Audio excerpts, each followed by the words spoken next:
Today was my birthday. Not a particularly special birthday, but a birthday nonetheless, and therefore the optimism that I may get some nice presents was in my head. My wife Helen had asked me to book the day off work as she had a surprise planned for me. No idea what, but I do like surprises, and any excuse to spend a day away from the office is a good one. The day started normal enough. Helen made me breakfast in bed and I opened my cards and some small presents from immediate family. Right then, Helen started, "No time to waste hanging around here. I've got a very special day lined up for you today, so get yourself showered and dressed so that we can get started. We need to be in town for 10 a.m. "How exciting!" I exclaimed. "So what's the plan? What do I need to wear?" "Well, it wouldn't be a surprise if I told you, now would it?" she said, "and don't worry, just wear something casual, what you're wearing now doesn't really matter anyway." Bit of a cryptic answer. But I went with it, had my shower and shave, threw on some jeans and a t-shirt and met Helen downstairs ready to go. It was about a half-hour drive into town. Helen drove, she usually did anyway as she wasn't keen on my driving. She managed to find a spot on the high street, right outside her favorite beauty salon. "Come on you, this is where we need to start," she said, pointing towards the salon. "What do you mean?" I replied. "What are we doing here?" "You'll see," she replied. "Come with me, this is going to be fun." Fair enough, I thought. Maybe she'd booked me in for a massage or facial. I was quite partial to those. I followed her into the salon and waited whilst she checked in with the receptionist. The receptionist made a quick phone call and almost immediately out from a door at the rear of reception came a tall blonde girl in the usual salon uniform of a white smock and leggings. "Hi, Richard," she sang. "I'm Fiona and I'm going to be looking after you this morning." "Right," said Helen to me, "off you go. I've a few errands to run. I'll be back for you in a couple of hours." Slightly confused, but happy to go along with the surprise, I waved Helen goodbye and followed Fiona through to the back and into a small room with just a chair, a mirror, and a towel in it.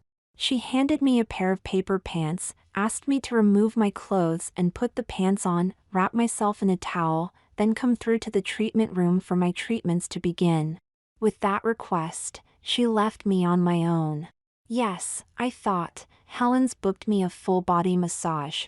What a lovely thought, I was really looking forward to this.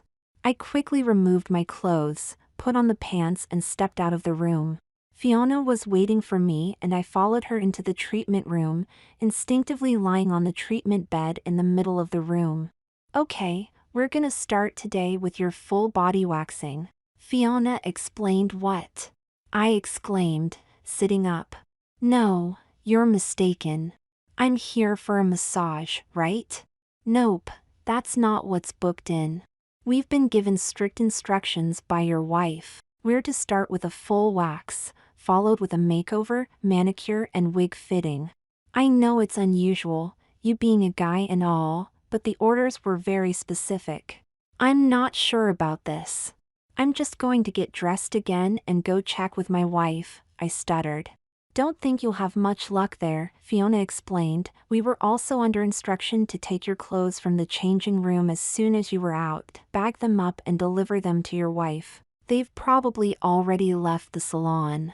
So you could leave if you want, but it'll be in the towel you're wearing." My head was spinning, I didn't know what to do. At this point in the story, I should probably explain that I'm a crossdresser but only an occasional one. My wife had seen me once or twice, but to be honest, she didn't really like seeing me dressed and preferred not to. I'd even worn a maid's outfit at home and she'd let me get on with the ironing upstairs, out of sight. She just wasn't that keen on seeing me. So to have me booked into the salon for a makeover, well, it was all a bit of a shock, maybe a bit of a fantasy come true as well. I wasn't sure quite what to do. Nor did I know what Helen had in store for me next. That thought petrified me, and excited me a little too. I decided to play the reluctant victim with Fiona. "Okay," I said, "do your worst." "Excellent," Fiona answered. Let's get started. Lie down and try not to scream. I removed the towel and with that, she started to smear the hot wax on my legs and remove it with the strips of paper. Ouch! Ouch! Ouch! I tried my hardest not to yell. This was just a feeling I wasn't used to. Luckily my back and chest are pretty much hairless, so they got off lightly, but before very long, my arms, legs and hands were completely hairless. Right, nearly done, explained Fiona, just your eyebrows to do. With that she made small applications of wax to my eyebrows and with a quick tug was done. Okay, all done, she said. Here, take this moisturizer. Rub it all over to help calm your skin down. Give yourself a couple of minutes to get your breath back, then come and join me in the room opposite. I did as she said, rubbed in the cream, then, still wearing my towel, furtively crossed the corridor to the opposite door. Waiting inside was Fiona and another girl. Okay, Richard, Fiona explained. That's the first stage done. Next we're going to transform you into a beautiful woman. I'll be doing your makeup and wig fixing. Claire here is going to give you a manicure. All you need to do is sit down in this chair and let us work our magic. There was nothing I could say. I just smiled, reluctantly, and sat myself down. They worked on me facing away from the mirror on the wall, probably deliberately so I couldn't see what they were doing, and didn't hang around. Fiona started on my face, foundation, bronzer, highlighter, blusher, every so often stepping back to take a look at her handiwork and make slight adjustments. Then she worked on my eyes, eyebrow pencil, eyeshadows, eyeliner, and eventually mascara. Then my lips, a foundation color, top color, lip liner, blotting and gloss. All the while, Claire was busy on my manicure, and when she'd finished one hand I held it up to take a look. She'd attached false nails to my fingers in bright red.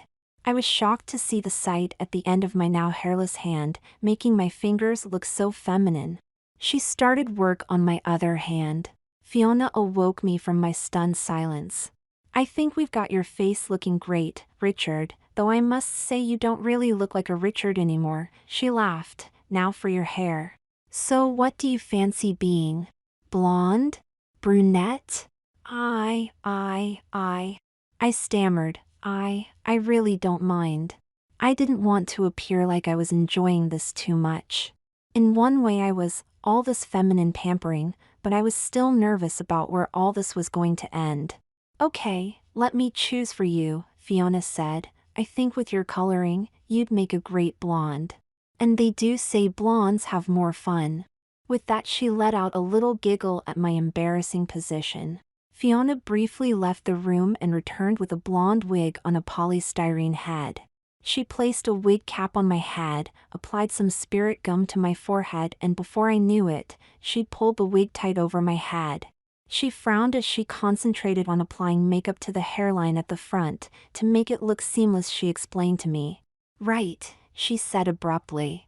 I think we're all done now. Wanna see? I think that was a rhetorical question because without a pause, she spun the chair around and faced me towards the mirror.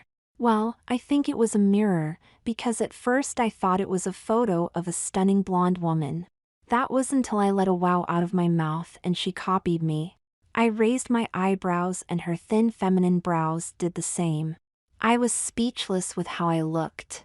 From the neck up, there was a beautiful blonde woman staring back at me. No hint of maleness at all. I was transfixed, gazing at myself. I couldn't take my eyes off this wonder before me. Could that really be me? My reverie was broken by the door opening. In walked Helen, carrying a number of bags. Oh, my goodness, she exclaimed and stopped dead in her tracks. With that, Fiona gestured to Claire and quickly the two left the room and closed the door behind them. I looked at Helen and managed a half-embarrassed smile. After all, I was still naked apart from the towel and paper pants. I'm truly speechless, Helen explained breathlessly. You look just, I don't know, so much like a woman. If I hadn't seen your body, I wouldn't have known it was you. How do you feel? I didn't know what to say. Well, I love what the girls have done, I replied. It's just a bit unusual being sat in front of you like this. This is a lovely birthday surprise, you know. Thank you. I smiled. Helen managed to gather her senses about her. You're welcome. Look, I know I'm not very good with the whole dressing thing, but I know it means a lot to you. So I thought with today being your birthday, I'd make it one you'd never forget. So I called in a few favors and here we are. Believe me, darling, things are going to get even better. You wait and see. What do you have in mind? I'm not going to tell you that and spoil the surprise. But look, we need to get a move on if we don't want to be late. We need to start getting you dressed. With that, she handed me a bag. I looked inside and took out some panties and a corset. I paused, looking up at Helen. Are you sure about this? I said hesitantly. I am, but what about you? She replied confidently. This is all for you and I've taken steps to make sure you can't back out at any point. I thought you might get nervous but knew you'd regret it tomorrow if you did back out, so that's why we're going to see this through to the end. The first step is that you've got no male clothes left in the salon. You can back out now, but you'd be walking down the street in a towel and makeup. You don't have a car key and there's no way I'm giving you mine. The second step is that all this is being filmed on CCTV. See the camera up there in the corner of the room? It's been recording every step of your transformation so far. I wouldn't show it to everyone, but I can think of a few who'd find it hilarious you came to a female beauty salon and got a makeover. She was right. I was caught. I wasn't sure if she was calling my bluff but thought it best not to fight it. I stood up, took off my paper pants and put on the black panties from the bag. I loosely hooked the corset around me and let Helen go behind me and pull it in tight. And pull it in tight she did. I could barely breathe. I caught sight of myself in the mirror and loved the feminine shape it gave me. Next she handed me a pair of black sheer-seam stockings from the bag. I sat in the chair and pulled them up my legs, making especially sure that the seams were straight and clipped them to the straps on the corset. Helen knelt down in front of me and from another bag pulled out a pair of black patent 4-inch heels with ankle straps. I'm glad she was down there doing that as there's no way I'd be able to bend down there in this corset. She placed the heels on my feet and clicked the straps in place. Clicked? I thought they had buckles. Third step, darling, locks. The shoes are locked onto your feet now. I don't have the key with me, it's at home. And the corset has been padlocked on, again the key's at home. There's no way you could get that off without my help. So if you want to make a run for it now, be my guest. I'm not sure you'd be able to run too fast in those heels, plus I'm sure you'd get lots of attention as well. Fancy your chances? There was no way I could get out of this now. She had me trapped. I was getting more and more nervous about what might be coming next. She handed me some breast forms and I stuffed them inside the front of the corset. They warmed to my body very quickly and the corset held them in place. Lovely, she said. You're looking very feminine, so from now on, you're no longer Richard. You're going to be Lucy. Is that okay with you, Lucy? I looked at my feet. What could I say? I suppose. But just tell me what your plans are for us. Are we going out for dinner with me dressed? I asked. Sort of, but not quite. And stop trying to spoil the surprise. She answered. Okay, maybe this next item of clothing will give you a bit of a clue. With this hint, she unzipped the suit carrier she'd brought into the room and took out its contents. My jaw dropped. It was the most gorgeous French maid's dress I'd ever seen. Black satin, short-sleeved, with layers of ruffled petticoat. On another hanger was a white satin apron and cap. I can't wear that. I stammered. Oh, you can, Helen replied, and you will. I know you want to, and let's face it, you don't really have much choice unless you want to walk out of here in your corset. She smiled. She was right, I had to wear the dress.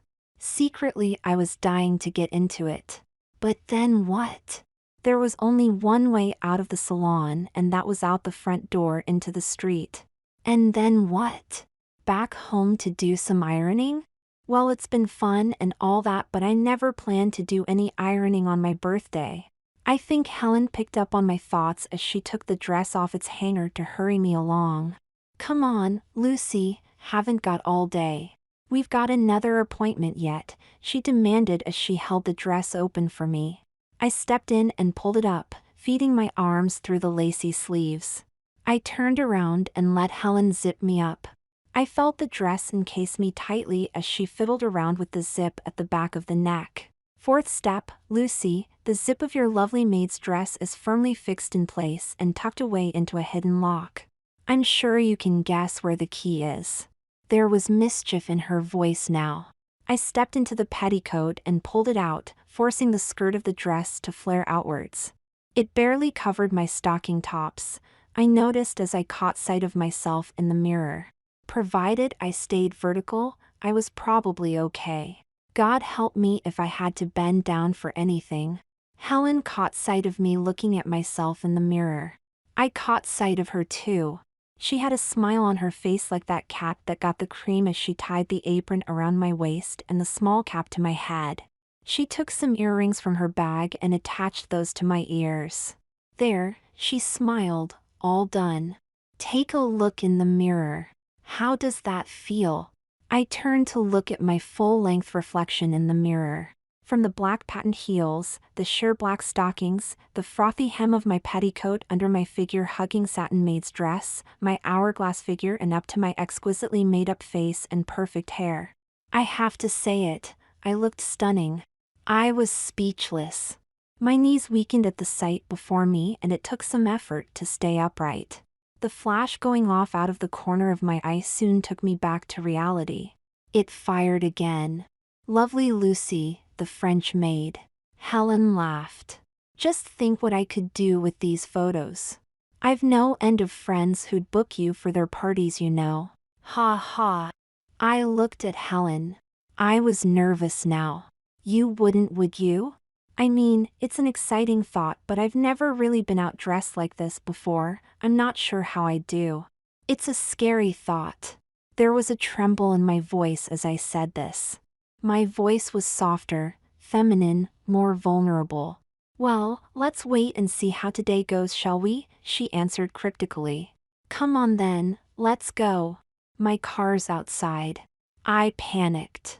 I can't go out like this. I bet the salon's full. What will people say? She rubbed my arm, sympathetically. Look, you look every inch a beautiful woman. No one's going to tell you're a guy dressed up, they'll just think you're a woman off to a costume party. Just walk with confidence, give a smile and a wiggle, don't go too fast and you'll be just fine. She paused. And of course, if after that you still don't feel you can come out, well, I'll go out there and tell them what's happened in here, then invite them in one by one to come and take a look. Plus you'll have to leave at some point anyway. In those locked-on clothes. So what's it to be?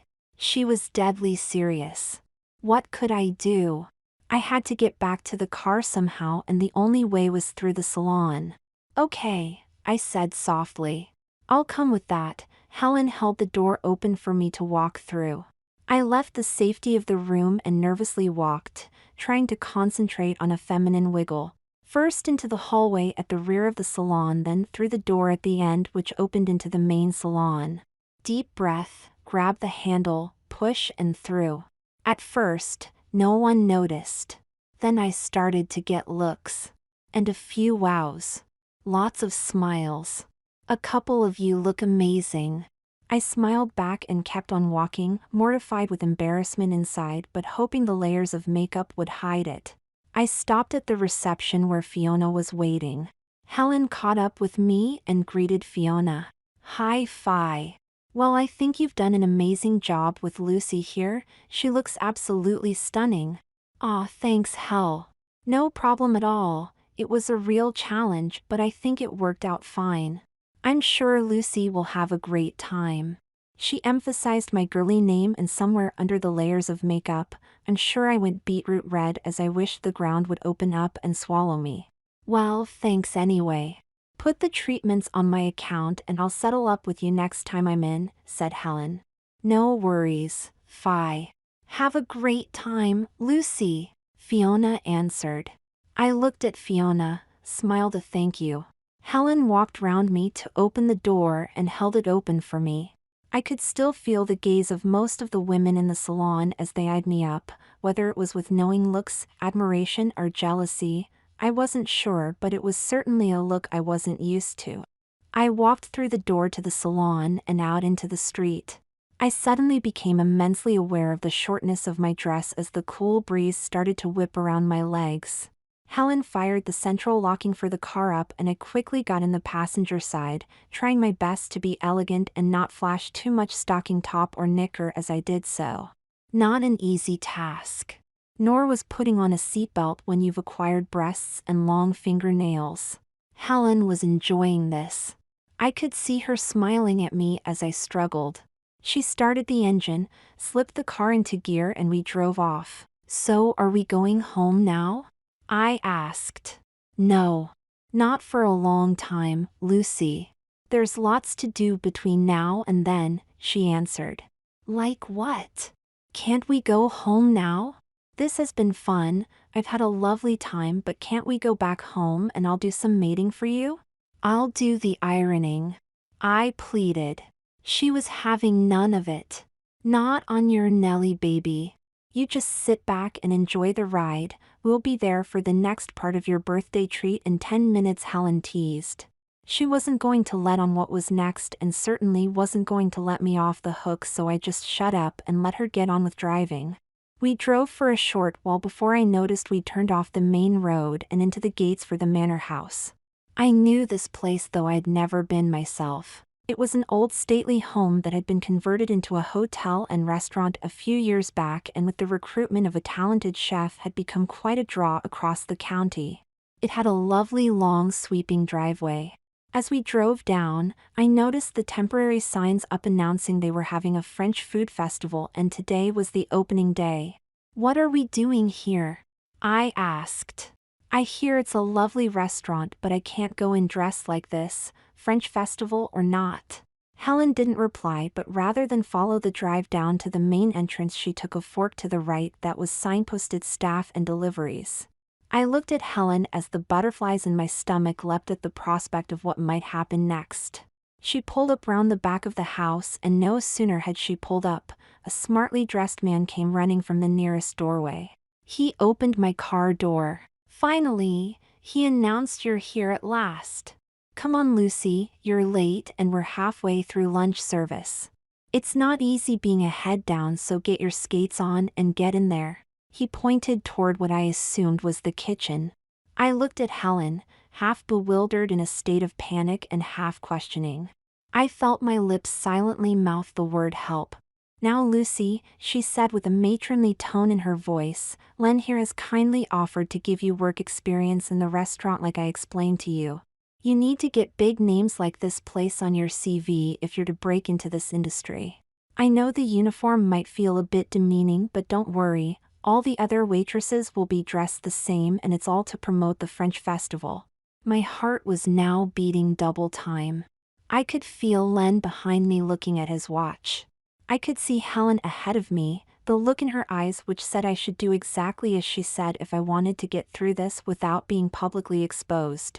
Come on now, Lucy, don't mess me about, said Len, with more anger in his voice and a sense of urgency too. Yes, Lucy, Helen continued. Don't let me down either. I met Len when I ran that conference here the other month, and he's pulled a few strings for me to get you on the staff today. If you don't get out of this car soon, I can see my chance of getting more conference work here disappearing. Now go. She was serious. I turned to Len, got out of the car as elegantly as I could, and shut the door behind me, not knowing what to do next. Helen wound down the passenger window. I'll see you later, she sang as she sped off, leaving me stood there, miles from home, locked into a French maid's outfit and with a man expecting me to be a waitress. I had no idea whether he knew I was a man or not, so thought I'd better make the effort to be Lucy. Okay, come on Lucy, Len said as he dragged me towards the hotel door. Just to start you off, you won't be taking orders, it'll just be service from the kitchen. A nice gentle introduction for you. You'll be on your feet for a couple of hours, then it'll go quiet whilst we reset for dinner. During the quiet spell we might use you to serve afternoon tea in the orangery, we'll see. The reality of this situation dawned on me as we hurried through the kitchen to the serving area. It was then that I noticed, true to Helen's word, that the other waitresses were decked out in similar dresses and with similarly high heels. A few smiled, but they mostly hurried through like hassled waitresses, as you'd expected in a busy kitchen. A few glared too, clearly the work had spread around that I was the late one. Len pointed me towards the table plan on the wall and suggested I memorize it. He then guided me towards the line of other maids waiting to deliver meals to the table. There were 2 or 3 ahead me, giving me time to think about how I'd got to this point of the day. It was certainly a birthday to remember. As I stood, I became very conscious of the strain on my ankles from the heels, the tightness of the corset and its restriction on my breathing, the stickiness of the lipstick on my lips. I must have been in a bit of a dream world as I was awoken by Len shouting at me. Lucy! Service! Take these to table 9, he bellowed. I stepped forward, took the 2 plates, studied the floor plan on the wall and used my back to push open the swing doors into the restaurant. As I span round, I was momentarily overwhelmed by the number of people in the room. There must have been 100 or more. And largely, as part of the waiting staff, most were ignoring me. Okay, there are a few lecherous guys who I'm sure were mentally undressing me, but otherwise, no one seemed to bat an eyelid. So, filled with renewed confidence that I might actually be able to pull this off, I made my way over to table 9, smiled politely at the guests there and placed the plates on the table. A brief eye contact, a polite thank you from them and a polite, subservient smile from myself, and I walked away back to the kitchen. I swore I heard, as I turned to walk away, a whispered "she's pretty" coming from my table 9, but I may have been mistaken. The lunch shift ran for several hours and I almost forgot about my costume as my focus fell towards doing a decent job, keeping Len happy and not spilling any food. In truth, despite the embarrassment of my predicament, I think I was beginning to enjoy myself. After lunch was over, myself and the rest of the waitresses had the opportunity to rest ourselves for a little while. I sat quietly in the staff room whilst a few of the other girls moaned about the hours, the pay, the heels, the guys who'd been perving at them over lunch. I'd probably only been in there for 10 minutes when Len poked his head around the door. Lucy, small job for you, waitress service needed in the orangery, he smiled. I hauled myself off of my seat, onto my heels and followed Len to the service hatch. Waiting there was a tray laid out for afternoon tea, teapot, cups and saucers, a selection of biscuits. Table 3 in the orangery. Thanks Lucy. He smiled. I picked up the tray, walked through the now empty restaurant, across the main foyer and through the door to the orangery. As I walked in I could see table 3 on the opposite side, by the window. Sat there was Helen. My butterflies jumped and my heart leapt. Not only that, but sat with her were 3 of her closest friends from our village, all of whom I knew quite well.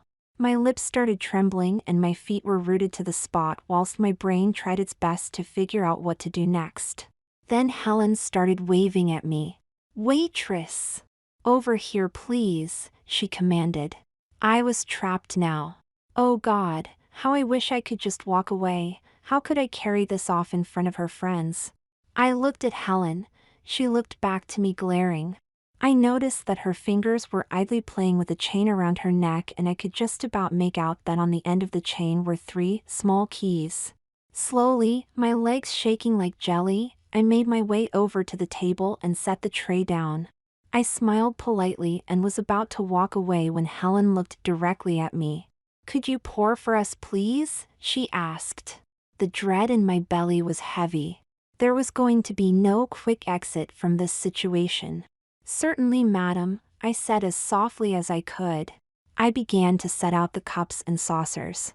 "Thank you," she replied. "What's your name?" I could feel 4 pairs of eyes on me. "It's Lucy, madam," I said quietly. "Hello, Lucy," she continued. "Me and the girls here have been talking about the uniforms you're all wearing today. I know it's not the usual uniform here, so I guess it's just for the French festival, right?" "Yes, madam," I said as I poured the tea, trying my best to avoid eye contact with everyone. "How do you feel about dressing like this? Do you not find it demeaning?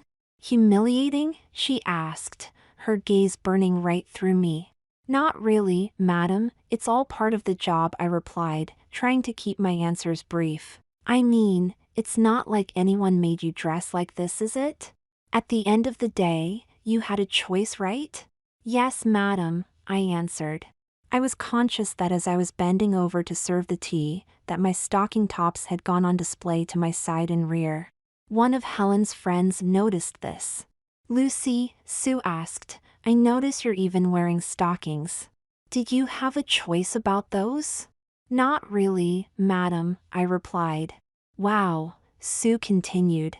"I don't think I could do what you do. It'd take a hell of a lot of persuasion to get me to wear something like that."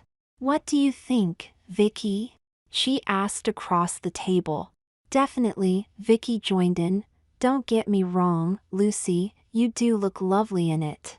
It really suits you and I can see you're quite comfortable in it. It adds a certain je-ne-sais-quoi to the proceedings." With that comment the girls giggled. Vicky continued. "You know, when I next hold a dinner party, it'd be lovely to have someone dressed like yourself serving the food. Do you ever do any work away from the hotel like that?" Helen was loving this. I could see the wicked smile on her face. "What a great idea, Vicky," Helen chipped in. "I've done some work with the agency that supplies staff to this hotel. I ran some of their training courses. Maybe I could call in a favor for next time we have a girls' night, see if we can get Lucy here over in her maid's dress to serve our drinks." "What do you say?" The girls laughed and clapped in delight. "What a great idea!" Sue exclaimed. I'd finished serving the tea now and felt so utterly humiliated, I was burning up inside, almost sick at the thought. Still, I stood there waiting to be dismissed. "Is there anything you wish to say, Lucy?" quizzed Helen, raising one eyebrow. "No, madam." "Will that be all?" I asked. "Yes. Thank you, Lucy." "That will be all," Lucy replied. "Thank you, madam," I said, and for some reason half managed a curtsy as well. I turned and wiggled away, my feminine walk now perfected after having spent several hours in this outfit. And this time there was no mistaking the comments coming from the table. "She is lovely. You've so got to book her for that drinks party you were planning, do you think?" "Definitely," they chorused in giggles of laughter. "Okay," I heard Helen say as I reached the door, "let me see what I can do." I walked through the door and was making my way across the foyer when I heard Helen's voice shout me from behind. "Lucy," she asked, "do you have a minute?" I turned and saw Helen just by the doorway to the orangery. "Could I just have a quick chat with you in here?" She gestured towards a meeting room across the hallway from the orangery. "Certainly, madam," I responded and stepped into the room. She closed the door behind her. "So," she asked with eyebrows raised, "how's it going?" I looked her in the eyes, pleadingly. "I don't know what to say, Helen. I really didn't think you liked me dressing, but today you've pushed me further than I've ever pushed myself. I've been in more humiliating situations than I ever would have thought possible. Why are you doing this to me? And why now?" Helen thought for a minute. A smile came to her face, more kindly than vindictive. "Look, Richard. It's like I said. I know how much you enjoy this stuff." She gestured to my outfit, and to be honest, I didn't really understand it. I was probably a bit scared. So I read up a bit about it on the internet and found how it really was a harmless activity that so many guys indulge in. But I also read that the biggest problem people like you have is fear, fear of acceptance, fear of being revealed, and how that in itself can be quite exciting. She continued. So, given it's your birthday, I thought I'd plan out a day that gave you opportunity to indulge but also pushed you further than you'd normally take yourself. Like I said, give you a birthday to remember. I do love you and want you to be happy, you know. I smiled, softly. Thanks, Helen, I really do appreciate this. You're right, I've been petrified at times, but the excitement, well, I just couldn't get this any other way. I am dying to get these heels off my feet, so I'm looking forward to heading home with you now. Helen looked at me puzzled. Now? Afraid not, Lucy. I'm here with the girls, and I couldn't possibly leave them, could I? Right now they think I'm arranging to book you for our next girls' night in, and if you give me any trouble, I might actually do that. Plus I've promised Len that you'd be here for the evening shift too. Sorry, Poppet, but you've got a few more hours to do yet. I'll pick you up around midnight, okay? With that, she gave me a gentle peck on the cheek, turned on her heels towards the door. She opened the door, glanced back, gave me that look which said I'd better get used to this, and with that, she was gone.